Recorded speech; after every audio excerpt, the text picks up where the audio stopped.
Hey everybody, welcome back to another video, and today we are going to be reacting to 5 reasons you shouldn't mess with the USA. And this was recommended to me a few times, and the one comment that stood out was somebody by the name of @TrumpHatesYou commented, you should react to 5 reasons not to mess with the USA.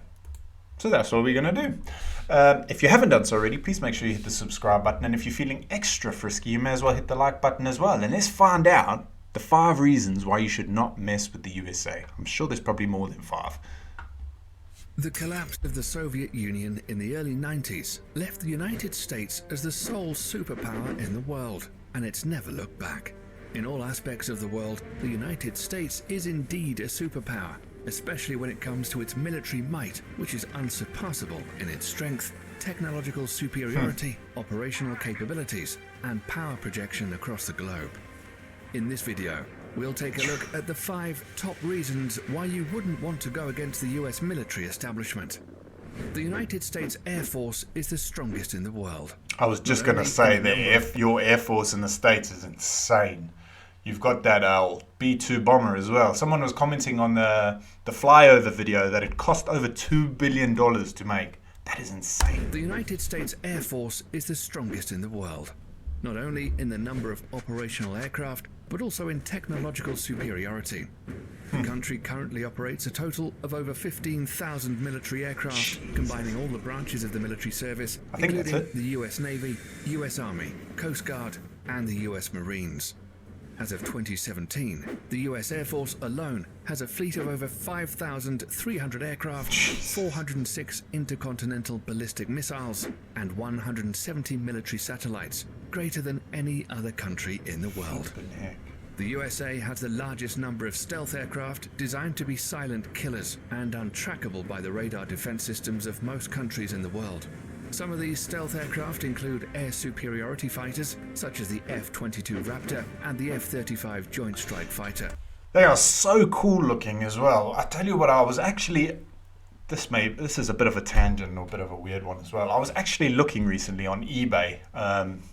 We don't get eBay here in Slovakia, so I've been looking at like eBay in America and in the UK and stuff. I want to actually get some models because I've got a lot of downtime in the evenings now. I wanted to start painting some models of like military craft and stuff, but yeah, I've never quite pulled the trigger, so to speak, and ordered any. But after seeing this video, I might have to. Heavy bombers such as the B-2 Spirit. Look at that B-2. Fact, that thing looks like a... pioneered this technology in the 1980s. It doesn't look real. The introduction of the F-117 Nighthawk stealth attack aircraft. Stealth aircraft are designed to avoid detection using a variety of technologies that reduce radar reflection from ground, sea, or air-based radar antennas. It doesn't look real at all. Radar cross-section, or RCS. This revolutionary technology allows a 5th-generation aircraft, such as the F-22 Raptor, with a max takeoff weight of 83,500 pounds, to have a radar cross-section of just 0.0001 meters squared. I don't quite understand what that means. I'll have to do some homework. But I'm assuming that's the size of the craft that's detectable. I'm not entirely sure. If you know, stick it down in the comments, please. But that sounds What's insane. more insane is that the massive B-2 bomber also has the same radar cross-section as the F-22 Raptor. It doesn't look real. I know I've said it, but look at it. That is insane. That is insane. To track stealth aircraft. Even if the enemy spots them on their radar scopes, it's a whole other story to successfully track them and register a missile kill. The whole idea behind this technology is to break the chain in which a conventional surface-to-air missile defense system works. It's the same reason countries like China and Russia are also hard at developing their own stealth fighter, the Chengdu J-20 and the Sukhoi Su-57, respectively. These aircraft will allow the US Air Force to assert its air superiority over any battlefield of the future. And we all know that control of these skies is the biggest decider in any war. Yeah, especially nowadays, The isn't it? reason why any country going to war with the US military should think twice is because of the strength of the US Navy and its dominance over the world's ocean, especially the Navy's. Who designs these things? Because like just the shape in them, they look so futuristic. That's a good word for them. Like way advanced for the times we're in. Carriers. The US Navy currently That looks like a operates city. 11 nuclear-powered Nimitz-class supercarriers, which is the largest aircraft carrier fleet in the world. The only navy that can come close in terms of technological advancement is probably the Royal Navy of the United Kingdom. British, but they only the have Royal 2 Navy. operational carriers. The Nimitz class of carriers has a displacement of over 100,000 tons and can carry a complement of up to 70 aircraft. They're literally a floating small town in the ocean. A city. With its own airport. Come on, small city, especially where we are. Class carriers in themselves are extremely potent offensive weapons, but the way they operate in what is called the carrier strike groups makes these ships even more deadly. A carrier seldom deploys alone. There are always a fleet of surface and underwater assets surrounding them and forming a strike group. Oh, I didn't even think of the underwater assets, as he called them. I never even thought of that. I knew it like went out with this crew, and from the air and the surface level of the sea it's protected. I didn't even think a fleet of the underwater assets surrounding them and forming a strike group. These include guided missile cruisers, a destroyer squadron, attack submarines, and other support vessels. Together, they I tell you what, that's no schoolyard fight you want to be involved in. You know, when you're a kid at school and all the other guys' mates come and you crew up with your mates. I tell you what, if their mates looked half as bad as these guys, I'd be gone. Submarines and other support vessels. Together, they project the power of the carrier and at the center of the group forward towards the enemy.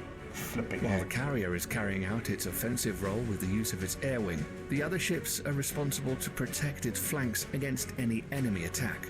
This combination of offensive and defensive strategy makes the US carrier strike group almost impenetrable. The United States Navy maintains 9 such carrier strike groups, 8 of which are based in the United States and 1 that's forward deployed to Japan. For over 50 years, this has been the principal element of US power protection, and the Nimitz class of supercarriers are at the center of it all. Despite this, the US it's kind of scary, is isn't in the it? process of developing a new class of carriers called the Gerald R. Ford class, intended to replace the Nimitz class ships. This new supercarrier will be even more technologically advanced and is expected to continue How does it dominance of the float? ocean well into the late Like, 21st it's so big. How the heck does that thing float? century.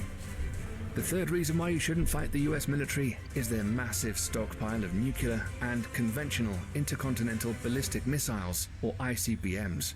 The ICBM plays the role of the land leg in the US nuclear triad, along with the Trident submarine-launched ballistic missile, SLBM, and nuclear warheads carried on long-range strategic bombers.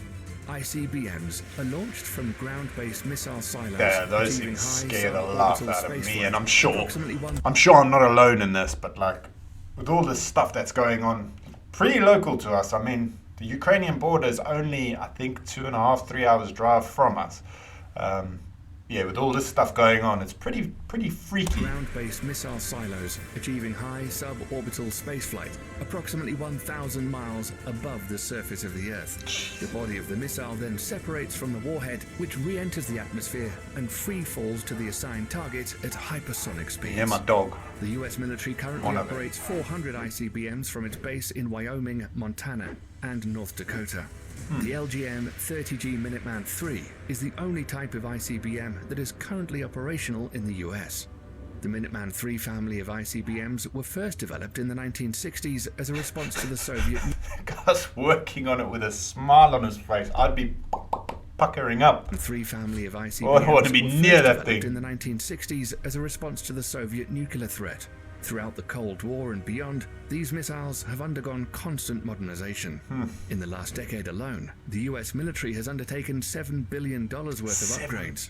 The rocket propulsion engines, the propellants used, the guidance system, and even the flight control surfaces have all been refurbished. The upgraded missiles are completely different from its 1960s counterparts, except for the shell. The Minuteman. That's what my missus calls me. Just joking. These state-of-the-art improvements and modernization Joking, not programs joking. have kept the Minuteman III system operational for over 50 years with Flipping improved heck. reliability that supports the missile's remarkable 99% alert rate. The latest versions of the missiles have a range of over 8,000 miles, which is greater than the diameter of the Earth. I was going to say, that is huge. 7,917.5 miles. You're not safe anywhere, They carry really. multiple 330 kiloton nuclear warheads, which is 20 times greater than the bombs dropped on Hiroshima and Nagasaki. Not only that, each of these as impressive as it all is, guys, let's just freaking pray and hope it doesn't come down to this. Because, I mean, we're all we're all at risk, really, if you think about it. Warheads can be assigned How to much more different can targets the world take? independently. The technology is called Multiple Independently Targetable Re-Entry heck. Vehicle, or MIRV, and was It's first so developed scary, for the Minuteman technology III that they have family of now. missiles. Imagine in 200-300 So any years. country messing with the United States will have to deal with this awesome arsenal of firepower, which can be launched at a moment's notice. If it weren't the ICBMs or the stealth fighters raining fire down on you, it would be precision-guided munitions, or better known as smart bombs or PGMs instead. This is another big reason why not messing with the US military is a good idea. All branches of the US military use smart bombs in some forms or the other. These weapon systems are designed to be precise and hit a specific target with maximum efficiency. These bombs are so effective that during the first Gulf War, PGMs comprised only 9% of weapons fired, but accounted for 75% of all successful Flipping hits. heck. Since then, Let me just hear that again. for 75% first Gulf War, PGMs comprised only 9% of 9%? weapons fired, but accounted for 75% of all That is insane. They accounted for 9% of the weapons fired, but 75% successful hits. of the Since successful then, hits. That for is the US insane. military at least, the days of normal artillery shells and unguided bombs are long gone. Nowadays, the military uses PGMs from air, ground, and sea. Precision-guided You're not safe munitions come anywhere. in various forms and use different kinds of technologies to achieve precise hits. A large majority of PGMs use the Global Positioning System, or GPS, of satellites to guide their trajectory to target. However, sometimes this becomes a problem, as GPS coverage is not always reliably available everywhere across the globe, or bad weather conditions can hinder operations.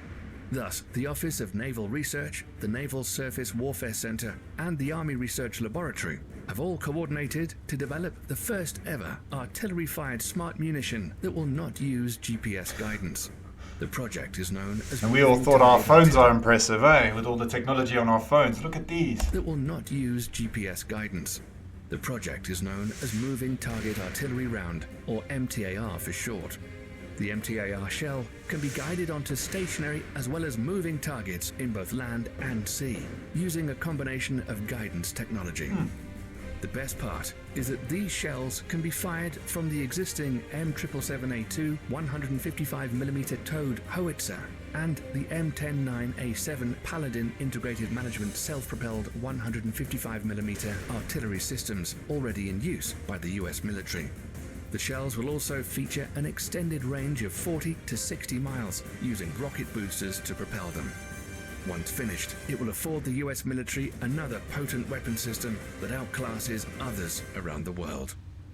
Lastly, the fifth and final reason why you shouldn't fight the US military is drones. We're all familiar with what an I didn't even unmanned think of aerial drones. I vehicle forgot about or them. drone is and what it's supposed to do.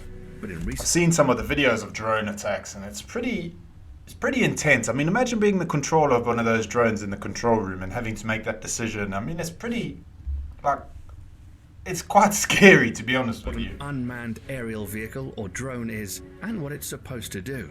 But in recent years, the usability of UAVs are steadily increasing to encompass all spheres of military operations, and the US military is the pioneering spirit behind it.